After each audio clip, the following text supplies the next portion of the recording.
Merci à vous tous. Il faut préciser que notre cérémonie est modeste. Je remercie particulièrement mes collaborateurs qui ont insisté parce que je ne voulais pas au vu du contexte. Je ne voulais pas, je voulais juste qu'on déménage, on commence à travailler. Et ils m'ont tous dit non madame, on connaît comment vous aimez faire, vous aimez faire les choses. Il faut qu'on fasse quelque chose, tout au moins quelque chose. Je leur ai dit ok, on va donc faire une bénédiction. On fait venir le prêtre, on fait la bénédiction juste avec les collaborateurs. Je n'invite personne d'autre. Tout le monde que vous voyez là, c'est le personnel et c'est les collaborateurs de l'ONG FEF. Il n'y a que madame, qui est une bonne amie depuis le début de cette initiative, qui est journaliste et qui est venue nous accompagner. Elle voulait filmer, elle voulait faire un reportage médiatique, elle va juste faire un article parce que je ne voudrais vraiment pas faire l'actualité en ce moment. Alors, ça c'était pour la première mise en... pour que nous soyons tous au même niveau d'information. Nous sommes ici aujourd'hui pour le lancement de notre, en réalité, le 4e centre de désintoxication. 4e parce qu'on a ouvert Yaoundé, j'ai envoyé quelques images au nouveau pour qu'ils voient un peu l'esprit. Il y a 5 ans, à Yaoundé, et c'est le même père qui avait béni, coïncidence. Je l'ai vu à la messe lundi. Donc, ce n'est même pas lui qui était au départ dans ma tête, mais pour vous dire que Dieu est cohérent, que c'est lui qui était là au début et que c'est lui qui soit là aujourd'hui et il sera là jusqu'au... Et on avait ouvert à Yaoundé, en Kwabang, il y a 4 ou 5 ans. Une année ou 6 mois après, on a ouvert à Maroua. Nous avons un centre à Maroua. Mais Maroua est fermé parce que vous voyez vous-même les efforts que je fais déjà pour vous ici. S'il faut faire la même chose pour suivre Maroua, il fallait que je me coupe. Et on avait cette histoire-là de l'avion, il faut tout aller en avion. Ça me coûtait trop d'argent. J'ai donc arrêté Maroua. Je paye le loyer, mais le centre est fermé. Parce que je me dis, bon, je réussis d'abord à finaliser Yaoundé, parce qu'après l'année prochaine, par la grâce de Dieu, on va faire voilà. Et puis voir comment réouvrir Maroua. Parce que le suivi, ce travail que nous faisons est délicat. C'est une mission divine. Il n'y a pas de protocole pour ce que vous voyez là. Le Seigneur m'a inspiré. Je ne vais pas rentrer. Le Père connaît. Ceux qui sont là depuis le début connaissent. Mon histoire est assez atypique. Je travaille d'ailleurs sur un livre d'enseignement qui va sortir dans les 3-6 mois. Pour dire que je suis fonctionnaire. J'ai enseigné 17 ans. J'étais professeur de lycée. J'avais une carrière devant moi parce que mon mari était une autorité, une personnalité. J'aurais pu être n'importe où. Mais un matin, j'ai démissionné pour créer Flomic. Et Flomic, en fait, c'était la porte pour arriver à l'ONGFF. La finalité était l'ONGFF. Aujourd'hui, quand je regarde, le Seigneur m'a fait traverser toutes les étapes pour arriver ici. J'ai même dû laisser un complexe scolaire seulement pour me consacrer à l'ONGFF. Parce que mon premier centre, le complexe scolaire me prenait tellement de temps que je n'avais pas la possibilité de bien suivre. Et ça allait dans tous les sens. Dieu m'a dit, laisse ça, consacre-toi au centre de l'intoxication. C'est là-bas ta mission. J'ai dû abandonner, personne n'avait compris. Mais aujourd'hui, moi je sais où je vais. Parce que le Seigneur m'a dit, il faut faire quelque chose pour ces jeunes. Donc, nous sommes au 4e centre. Nous avons ouvert Maroua. Ensuite, Kolondo, Kwabang, que vous connaissez. Donc, il y a Kolondo, Maroua, Kwabang, et aujourd'hui, on est à Obili. Nous devons rendre grâce à Dieu pour ça. Nous sommes partis d'une capacité de 15, de 20, de 30. Aujourd'hui, on peut facilement soigner 50 enfants au même mois. Et Dieu sait que ils alternent, ils ne sont pas là au même moment. Ça, c'était la présentation de l'ONG. Alors, je tiens particulièrement à dire merci à tous mes collaborateurs qui sont ici. Applaudissez pour eux tous. J'ai dit tout à l'heure que le Seigneur m'a dit, ma fille, viens ici, va s'occuper des jeunes. Mais en fait, je ne pouvais pas le faire seul. Hein? Le Seigneur m'a juste utilisé pour organiser tout ça. Mais chacun de vous plante les cœurs, plante les grains dans les cœurs de chacun de ses enfants. Nous sommes les instruments de Dieu, je vous le dis tous les jours. Moi, je ne peux pas vous payer. Comme moi-même, les parents me le disent à chaque fois, madame, on ne peut pas vous payer. Parce que votre temps, votre énergie, le Père a dit tout à l'heure, mais vous ne savez pas à quel point moi je ne dors pas. Parce que vous, les jeunes, je travaille sur vous, mais je travaille aussi sur vos parents.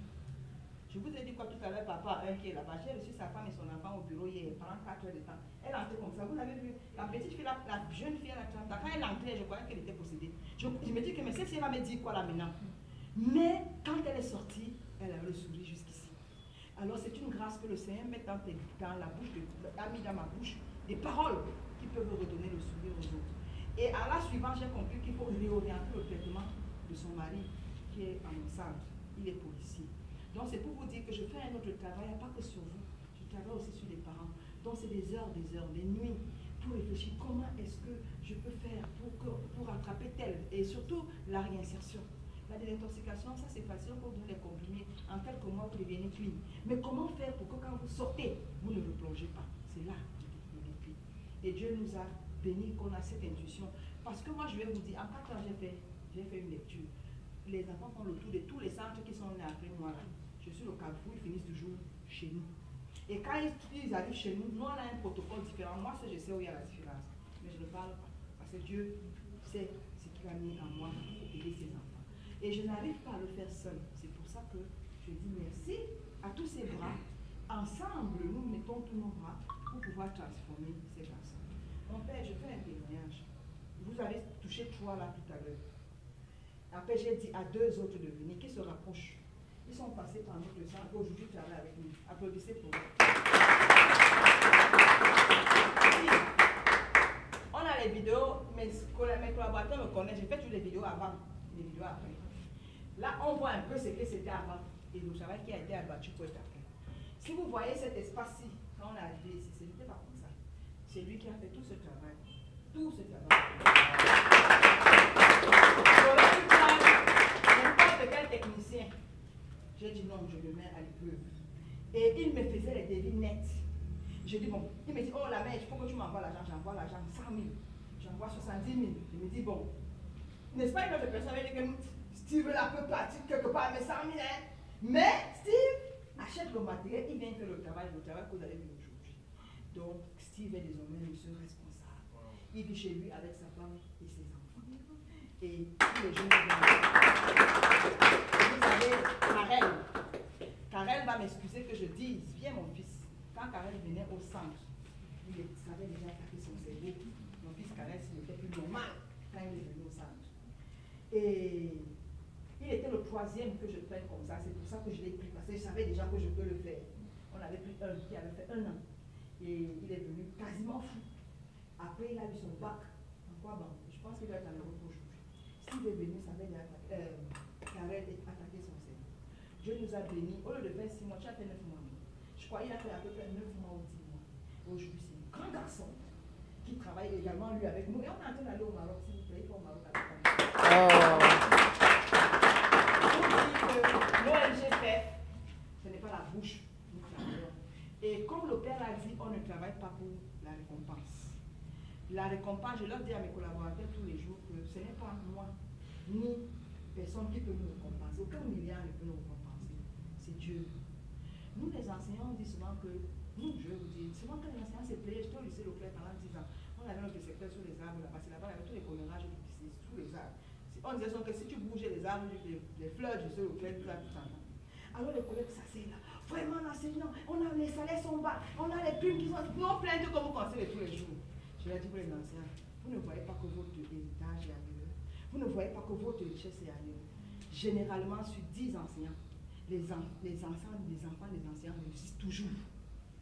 Que ce soit un enseignant du primaire ou du secondaire ou du supérieur, les enseignants ne vont pas être milliardaires, mais les enfants des enseignants, ce sont eux qui sont les dirigeants du pays. Comment ils font souvent eux-mêmes, ils ne savent pas. Tous mes collègues au lycée, mon fils est à Londres, mon fils est aux États-Unis, mais tu pleures que tu n'as pas l'argent. L'argent qui a payé les études à Londres, là, c'est où? Parce que le Seigneur leur donne, le Seigneur nourrit comme les oiseaux, le Seigneur a nourri là, le désert. Donc, pour dire que l'activité que nous menons, c'est une bénédiction. Et vous qui êtes là, ceux qui venaient de rejoindre le groupe, il y en a qui ne sont pas là, mon père, c'est la moitié de l'effectif. Parce que tout le monde ne peut pas là. Les autres centres sont fonctionnels. Plomique aussi, on a du travail là-bas, donc tout le monde n'est pas là. On a même une équipe, on a un bureau à Douala et un bureau à l'Est. Parce que l'ONGFF, ce n'est pas seulement la désintoxication. On a un autre travail de sensibilisation et autres. Donc, à chaque fois, quiconque adhère à cette famille, je leur dis toujours, mettez le cœur. Mettez le cœur parce que chez nous, un seul mot soigne chez nous, l'amour. L'amour. Quand j'ai équipé, j'ai envoyé ces images, on m'a dit que c'est ta maison. C'est quoi? C'est toujours le centre, c'est la maison. Non, parce qu'il faudrait que tout le monde qui entre ici se sente à la maison.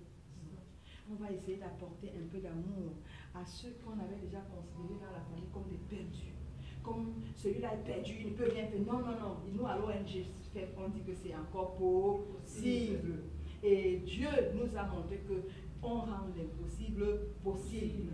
Chez nous, c'est notre devise, Afromic. J'ai appris ça en Corée du Sud. J'ai eu ça les Coréens. J'ai été formée en Man Education en Corée du Sud. Rendre l'impossible possible. Chez les Coréens, il n'y a rien qui dépasse les Coréens. Le Coréen va tout dire qu'il va réussir et il finit par réussir. Donc, un enfant qui entre chez nous, nous avons le devoir de le réintégrer et qu'il reprenne sa vie, quel que soit ce qu'il faut qu'on fasse. Et donc, le Seigneur, le Père a béni, il a tout dit. Je ne veux pas revenir là-dessus. Je dis seulement Amen de tout ce qu'il a dit. Que nous continuons cette œuvre. Alors, je ne vais pas être plus long que ça. Vous savez, nous, les anciens, notre défaut, c'est le baladage. Donc, il faut que je sois brève. Alors, tout ce que je peux vous dire une fois de plus, c'est merci pour tous ceux qui mettent leurs petites mains. Nous allons faire un programme. On a fait un programme jusqu'à, je crois, une certaine date. On va continuer. Vous allez voir que j'ai mis tout le monde partout.